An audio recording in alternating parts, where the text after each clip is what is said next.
ওমরের কথা বলছিলাম। ওমরের পূর্ব চরিত্র, পরবর্তী চরিত্র। নামাজ পড়ছেন, মসজিদে নববীর ভিতরে নামাজ পড়তে গিয়ে সেজদা দিলে জুব্বাটা লেপ্টে পড়েছে, একটা বিড়াল এসে এই জব্বার পরে বসে ঘুমিয়ে গেছে। হযরত ওমর দেখলেন যে একটা বিড়াল এখানে ঘুমোচ্ছে। আর আল্লাহর নবী বলেছেন, তুমি যদি সৃষ্টির প্রতি দয়া করো, মাল্লা ইউরহাম ওয়ালা ইয়ারহাম, যদি তুমি অন্যকে দয়া না করো তাহলে আল্লাহ তোমাকে দয়া করবে না।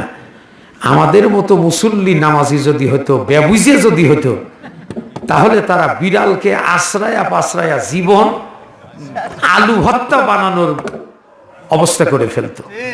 আর আমিরুল মুমিনিন খলিফাতুল মুসলিমিন হযরত ওমর, তিনি বিড়ালকে ঘুমোতে দিলেন। বিড়ালকে ঘুমোতে দিলেন, বিড়ালটা ঘুমোলো, প্রাণ ভরে ঘুমোলো। হযরত ওমর অপেক্ষা করতেছিলেন। আল্লামা তাইমিয়া রহমাতুল্লাহ আলাইকে যখন বলা হলো, হুজুর আপনি তো সমকালীন দার্শনিকদের বিরুদ্ধে উঠে পড়ে লেগেছেন, ওরা হলো মিথ্যা দার্শনিক আর আপনি হলেন সত্যের পথ প্রদর্শক, তবু বিরোধিতা করে ওরা সিদ্ধান্ত নিয়েছে আপনাকে হত্যা করে ফেলবে। আল্লামা তাইমিয়া রহমাতুল্লাহ বললেন, আলহামদুলিল্লাহ, তাহলে তো আমি শহীদের দরজা পেয়ে যাব। এই কথার মর্যাদা যারা বোঝেন তাদের জবানে সুবহানাল্লাহ আসছে।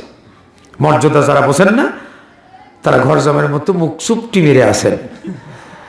আর আপনি যদি একবার আলহামদু সুবহানাল্লাহ বললেন কত সওয়াব হবে সেটাও বোঝাবো হাদিস থেকে। আল্লামা তাইমিয়াকে বলা হলো, আরেকজন এসে বলল, হুজুর সাবধান হন, আর লেখালেখি করবেন না, হাতের আঙ্গুল কেটে দেওয়া হবে। উনি বললেন, তাহলে আমার পবিত্র জবানে তাসবিহ তেলাওয়াতের সুযোগ হবে। আল্লাহু আকবার। আরেকজন এসে বললেন যে আপনাকে দেশ থেকে পিটিয়ে তাড়িয়ে দেওয়া হবে। উনি বললেন, ইল্লা বিমাশিয়াতিল্লাহ, আমি হিজরত করার সুযোগ পাবো। আল্লাহু আকবার। আরেকজন এসে বলছে, না আপনাকে বন্দী করা হবে। উনি তখন বললেন, আল্লাহু আকবার, তাহলে আমি ইবাদত করার সুযোগ পাবো। এরা দেখলো এই বান্দাকে কিছুতেই আটকে রাখা যাবে না, এর নাম হলো ঈমান।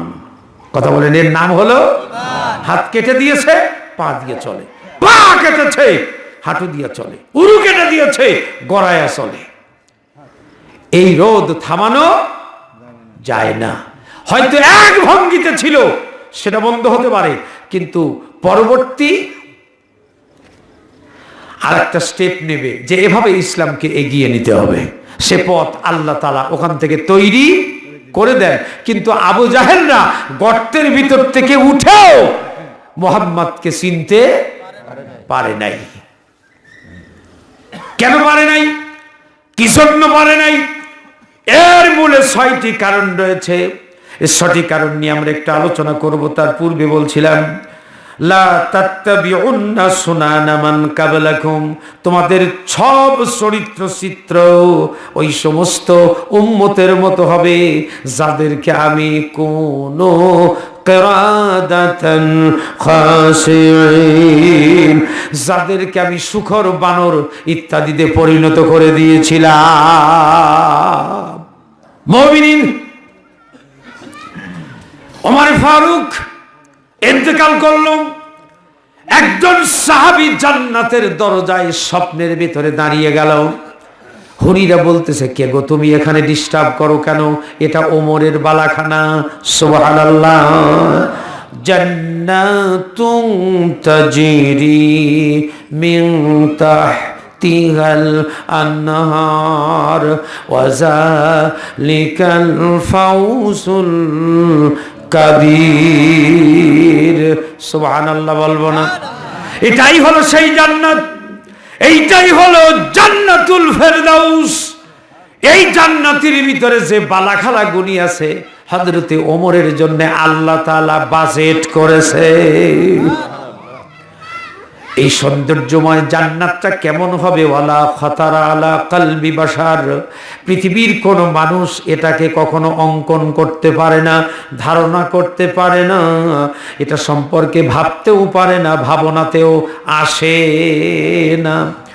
এটা অপার্থিব জগৎ, এর সৌন্দর্যের সৌকর্য, এর উন্নত মানের গেটদাম যা কিছু আছে, আল্লাহ রাব্বুল আলামিন বলেন তোমরা পৃথিবীতে এটা মাপতে পারবে না।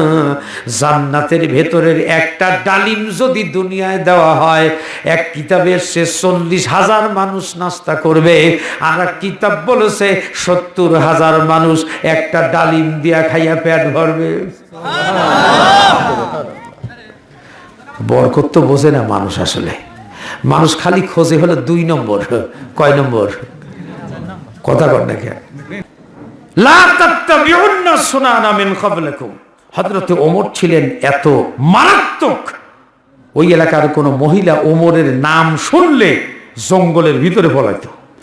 কেউ যদি বলতো ওই যে ওমর আসতেছে, আর কোনো কথা নাই, ওই যে খাত্তাব বিন ওমর, জঙ্গলে লুকানো শেষ। পরে দেখলো যে আসলে ওমর নামের কেউ সেখানে নাই। এটা একটা আতঙ্ক না ভালোবাসা? কথা কর না করলে আগাম যায় না।